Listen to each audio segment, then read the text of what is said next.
नमस्कार साथियों, आपका हमारे YouTube चैनल पर हार्दिक स्वागत बंधन अभिनंदन है।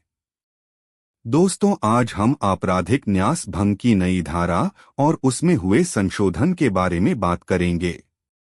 धारा 316 सब क्लास 1 में आपराधिक न्यास भंग की परिभाषा दी गई है, जो कि आईपीसी की धारा 405 में दी गई थी।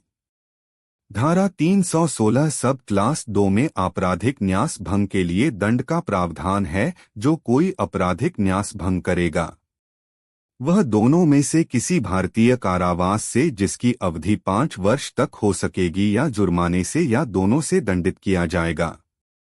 इससे पहले आईपीसी की धारा 406 में आपराधिक न्यास बैंक के लिए 3 वर्ष के दंड का प्रावधान था।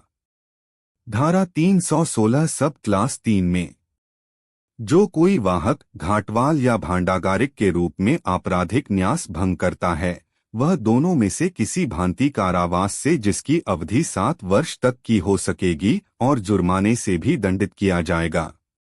इससे पहले आईपीसी की धारा 407 में इसका प्रावधान था। धारा 316 तक क्लास 4 में जो कोई लिपिक या सेवक होते हुए या लिपिक या सेवक के रूप में की नियोजित होते हुए कोई संपत्ति का आपराधिक न्यास भंग करता है तो वह दोनों में से किसी भी प्रकार के कारावास से जो 7 वर्ष तक की हो सकेगी और जुर्माने से भी दंडनीय होगा। इससे पहले आईपीसी की धारा 408 में उक्त के लिए दंड का प्रावधान था।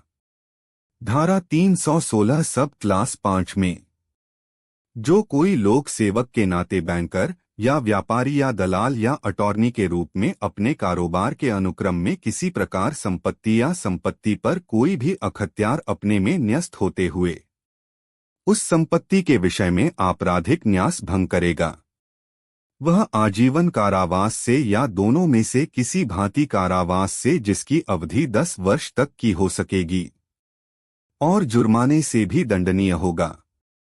इससे पहले आईपीसी की धारा 409 में उक्त के लिए दंड का प्रावधान था। दोस्तों, अगले भाग में हम चुराई हुई संपत्ति के विषय की धाराओं के बारे में बात करेंगे। कृपया चैनल सब्सक्राइब करें। सादर धन्यवाद, आपने अपना महत्वपूर्ण समय निकालकर हमारे द्वारा दी गई जानकारी को सुना। अगले भाग में हम और धाराओं के बारे में जानेंगे। सादर आभार व धन्यवाद।